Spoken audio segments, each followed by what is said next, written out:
Thank you so much for this opportunity to share our experience about organizing a hybrid model UN conference.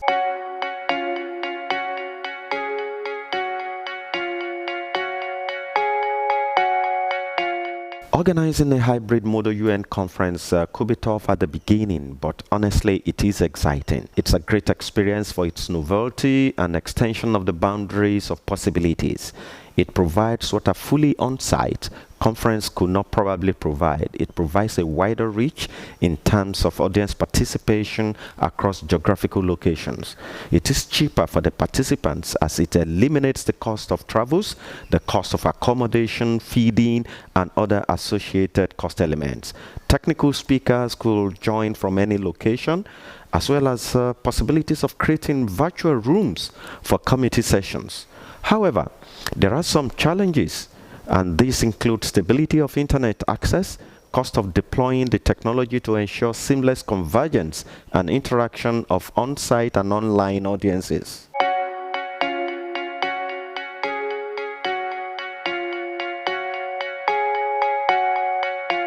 The first step is to do a recce of the meeting room. And that, I mean the physical venue of the conference. We have to do a recce. You have to be there to determine the size, the structure. Is it the theater type kind of an arrangement? Is it the classroom type? The lighting, the availability of public address system, if any, the big screen, if any, and so on. A recce will also help in determining the number of cameras and microphones to deploy for excellent coverage of both audiences. The next step is to identify a multimedia services provider. However, I must say that most universities have this capacity through their ICT centers. These services include deploying video cameras, microphones, all connected to a video server or a video switchboard. The Zoom meeting platform signals also is looped into the server to ensure interactivity. It involves the live streaming equipment. After this, a technical rehearsal is arranged and fixed for the day before the event. Handling committee sessions requires more attention. There are two approaches to this. As on-site audience breaks into various committees, so does the online audience. Every committee on-site will have 1 or 2 microphones and a screen to interact effectively with their online committee members. Both physical and virtual audiences see and interact with each other, and this is very key in a hybrid meeting. The online audience and the physical audience must be able to see, hear, and interact with one another. The second approach, which we used for the Lagos State Secondary Schools Model UN Conference last month, involved the use of pre-recorded video footages of the 6 committees of the General Assembly in sessions. Each committee is expected to share a 5-minute video clip of their debates leading to the resolutions. These video clips are played one after the other. The chair and rapporteur of the committees are expected to be at the physical space. They are expected to be part of the on-site audience, representing their committee members. So committee members join the online audience as delegates. At the end of each committee video presentation in the physical space, the chair and the rapporteur will step out to present their committee's resolutions for debate and adoption by the General Assembly. This method saves time and reduces possible hitches in navigating from one virtual meeting room to the other. And it is an interesting method.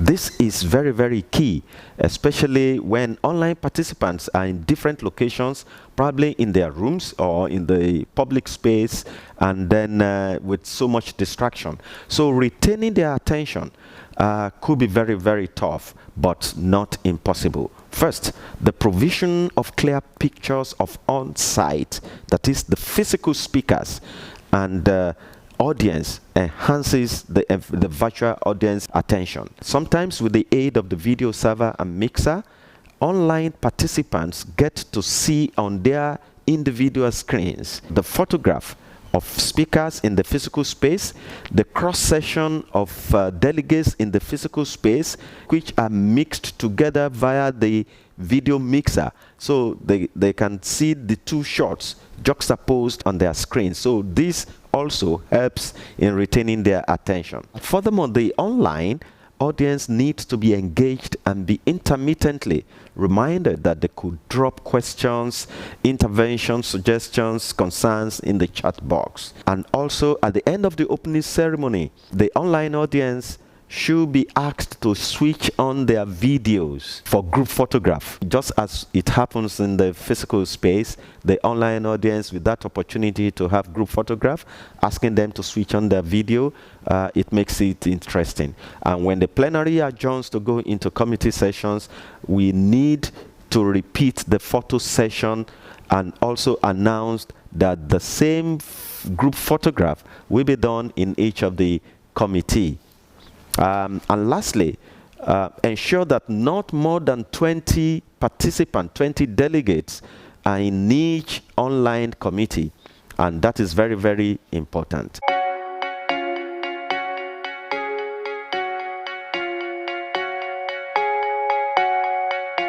There is no doubt that internet connectivity could be a major challenge. However, a way to address this is to organize a watch party, in participating schools, as we did for Lagos State Secondary School Model UN Conference the last month.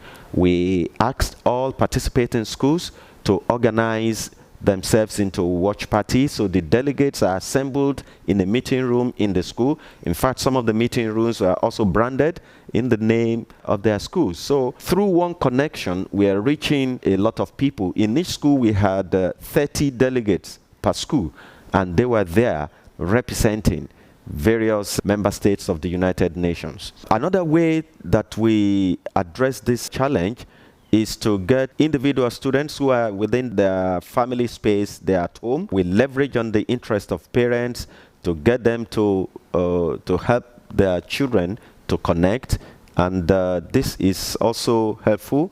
Generally, it is important that this watch party that I talked about, organizing delegates in groups in various schools to join the conference, it helps to eliminate individual challenges of internet connectivity.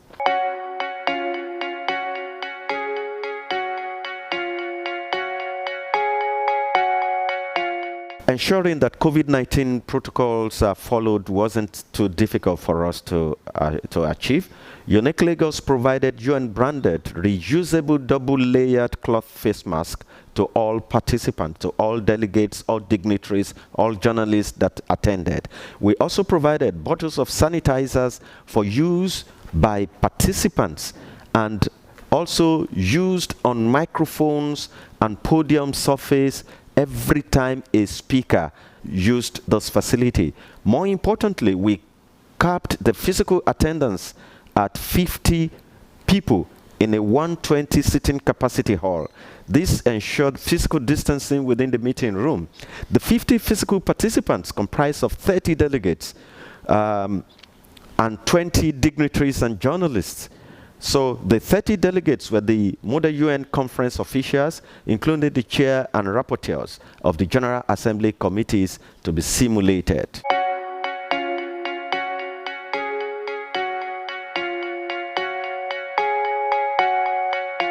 COVID-19 provided an opportunity to innovate, so it means there is an opportunity in every challenge, and that also means the necessity is the mother of invention.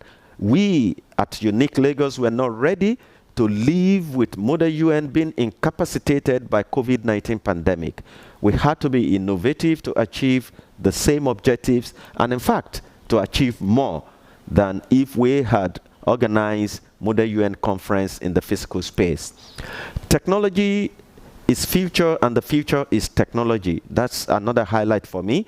As an information center, we should be keeping abreast of technological development within our space.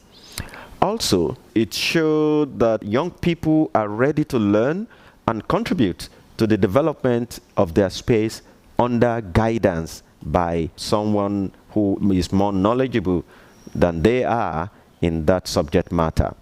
Then more importantly is the issue of leadership. Leadership remains key in driving change. And UNIC Lagos director is committed to an uninterrupted Model UN conference in Nigeria. And I also want to mention that it wasn't just a smooth ride for us, because at the initial stage when we mooted these ideas and shared with our partners, a few of them expressed reservations and concern about the possibility of a virtual Model UN conference or a hybrid conference format. But we were able to get them to see the possibilities inherent in a hybrid Model UN conference. And they bought into it, and together we organized a successful Model UN conference using the hybrid format. Thank you.